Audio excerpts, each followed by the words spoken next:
Jacques Toubon est contre, Michel Rocard est pour un avenir de la Turquie dans l'Union européenne. Les deux eurodéputés français ont bien voulu en débattre en marge de la dernière session du Parlement européen à Strasbourg et à quelques jours de la présentation, annoncée pour le 7 novembre prochain, du rapport annuel de la Commission européenne sur la candidature turque. Pour l'ancien Premier ministre Michel Rocard, comme pour l'ancien ministre Jacques Toubon, l'examen critique du dossier turc voit sa justification renforcée par les derniers développements de l'actualité. Vision française sur la Turquie, tel est le thème de cette édition d'Agora.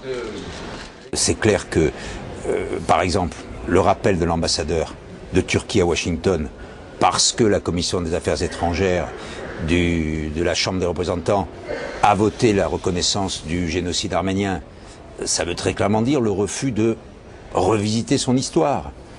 Les menaces sur le Kurdistan irakien, la continuation aujourd'hui à l'intérieur d'un certain nombre de procès, disons pour délit d'opinion, c'est une situation qui, aujourd'hui, ne me paraît pas, malheureusement, marquer un grand progrès et même à certains égards, un recul, en tout cas sur ce que j'appellerais la posture internationale de la Turquie. Tout à fait vrai. Je suis complètement d'accord. Le mot important de ce que vous venez de dire, c'est aujourd'hui. Parce que tout ça est vrai. La Turquie n'a pas de tradition démocratique.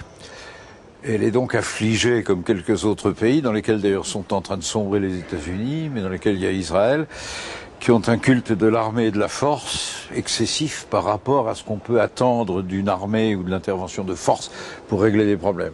Je ne crois pas au parachutage de la démocratie militairement en Irak, et je ne crois pas non plus à l'assainissement du problème kurde par les armes. Donc on est bien d'accord. Il n'empêche que la Turquie est un pays très important, qu'elle est un des premiers pays d'islam à s'essayer un peu de laïcité, menacé, fragile, mais défendu.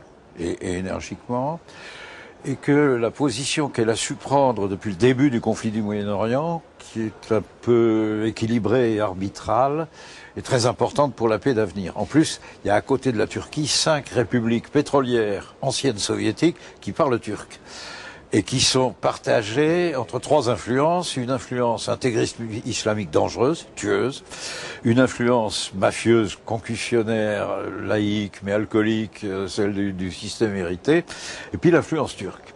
Si nous claquons la porte au nez de la Turquie, l'influence turque va jouer en xénophobie anti-européenne, ça va être terrible pour l'avenir. Il faut donc aider les Turcs. Moi je rebondis là-dessus en disant 2 choses. Que la Turquie a joué ce rôle de puissance régionale, je dirais, de première puissance régionale pour la mer Noire, le Proche-Orient et le Caucase. C'est On est bien d'accord. Mais que je ne crois pas qu'elle le jouera si, en quelque sorte, elle se fond dans l'Union européenne. Je pense qu'elle pourra le jouer si elle est partenaire de l'Union européenne à côté. Et l'autre considération, c'est que nous parlions de nos motifs d'inquiétude.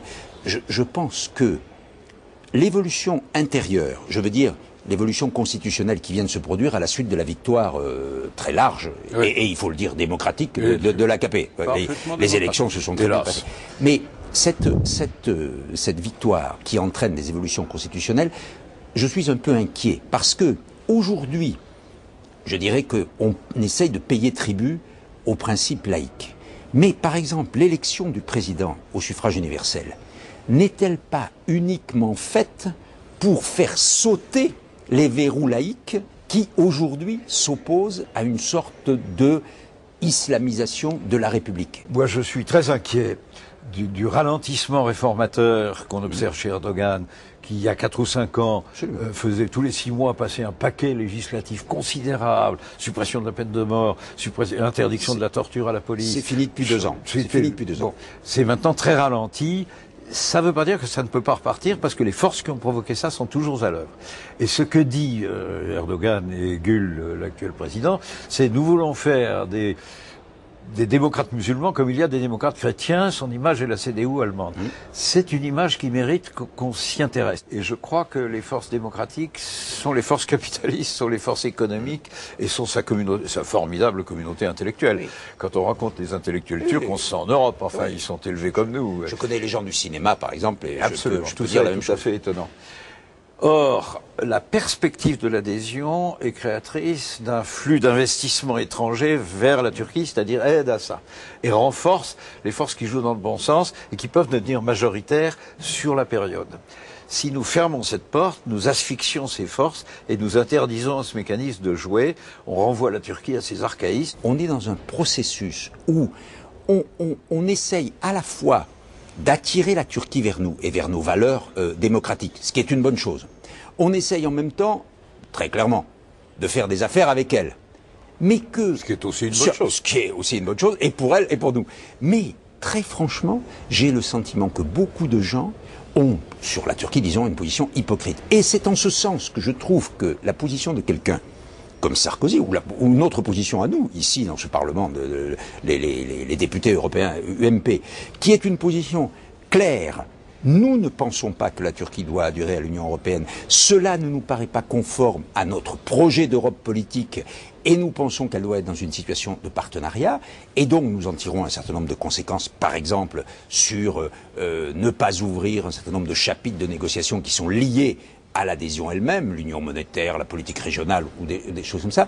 Je trouve que c'est une position plus lisible. Et je sais, d'après ce qu'il nous a dit, que c'est ce que le président Sarkozy a dit à Erdogan. Nous sommes devant une double menace mondiale. Un, l'émergence formidable de la Chine et de l'Inde, devant laquelle il faut bien des réflexes communs de tous les autres. Et deux, la crise du système financier américain. Oui. Je ne crois pas du tout que la crise hypothécaire américaine soit un épiphénomène. Je crois que c'est l'annonce d'une crise plus générale. Ce pays n'a cru qu'avec un endettement. Laissez-moi finir d'une seule phrase.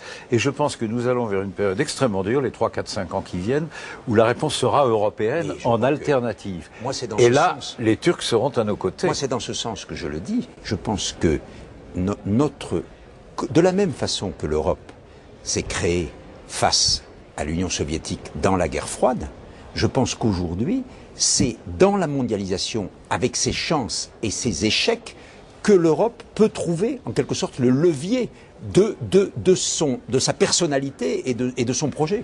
Et avec la Turquie avec nous, on entraîne le monde musulman. C'est formidable, c'est ça qu'il faut jouer. Mais je reconnais qu'il y a des réticences tant en Turquie qu'en Europe, ce qui est dommage. L'intelligence voudrait qu'on soit capable de le faire tout ensemble, parce que l'intérêt des Turcs ne sera pas pro-américain, il sera de notre côté. Et donc ça peut se jouer. Mais c'est pas facile. C'est une question qui mérite d'être posée aujourd'hui. Absolument.